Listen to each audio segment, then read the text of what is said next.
मैं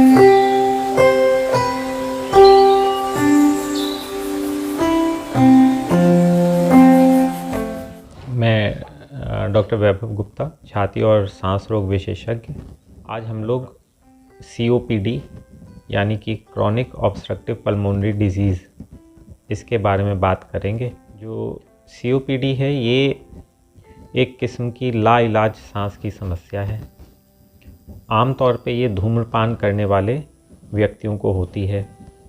जो भी व्यक्ति सिगरेट है, बीड़ी है, हुक्का है, इन सब का लंबे समय तक सेवन करते हैं, उनकी सांस की नलियों में कुछ परमानेंट चेंजेस हो जाते हैं।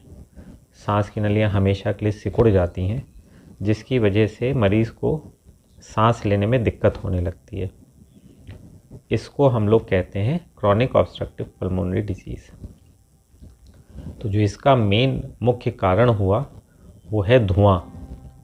तो केवल बीड़ी सिगरेट के ही धुएं से नहीं, आमतौर पे आप लोगों ने देखा होगा ग्रामीण परिवेश में लोग चूल्हे पे खाना बनाते हैं, लकड़ी का इस्तेमाल करते हैं।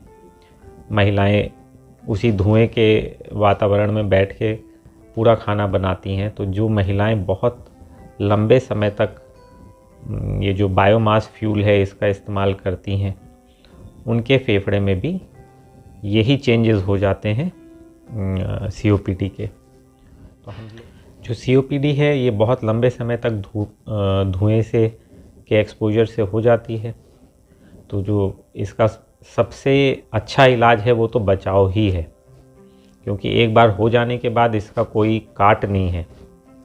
तो इसमें तो बचाव ही सबसे बड़ा उपचार है। जो भी लोग धूम्रपान करते हैं उनको इस आदत को छोड़ना चाहिए, इससे बचना चाहिए। जो भी महिलाएं चूल्हे पे खाना बनाती हैं उनके लिए तो यही सुझाव रहेगा कि अगर संभव हो सके तो LPG के जो सिलेंडर आते हैं उनका इस्तेमाल करें। और अगर ऐसा नहीं कर सकती हैं तो जो अपना चूल्हा है उसको या तो खुले स्थान पे कर लें जिससे कि धुआं बाहर निकल जाए, या फिर उस चूल्हे में एक छोटी सी चिमनी लगा लीजिए जिससे कि जो भी धुआं निकल रहा है वह सांस के द्वारा आपके फेफड़ों में जाने की जगह दूसरी तरफ चला जाए। अगर एक बार COPD हो गई तो आमतौर पे इसका इलाज पूरी ज़िंदगी का होता है। ऐसी कोई भी दवाई नहीं बनी जिससे कि इस बीमारी को हमेशा के लिए ठीक किया जा सके।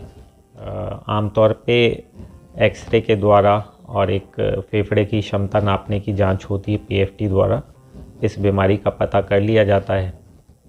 एक बार जब इस बीमारी का पता चल जाए तो इसका इलाज पास के किसी भी विशेषज्ञ डॉक्टर के द्वारा करवाया जा सकता है। इसके कई तरह की इसमें दवाइयाँ होती हैं। आज के समय में जो सबसे अच्छी दवाई इस बीमारी की है वो पंप अथवा इन्हेलर की दवाई होती है। इन्हेलर की दवाइयों में सबसे अच्छी बात यह है कि जो इसमें दवाई की मात्रा इस्तेमाल की जाती है वो बहुत ही कम होती है।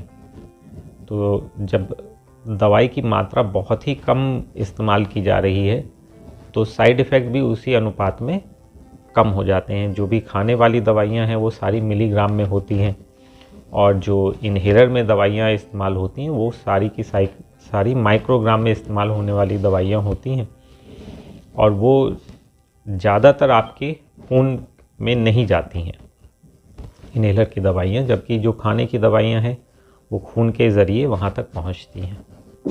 मेरा आप सभी से ये अनुरोध रहेगा कि जो भी लोग धूम्रपान करते हैं वो उसको छोड़ें, इस आदत को लात मारें।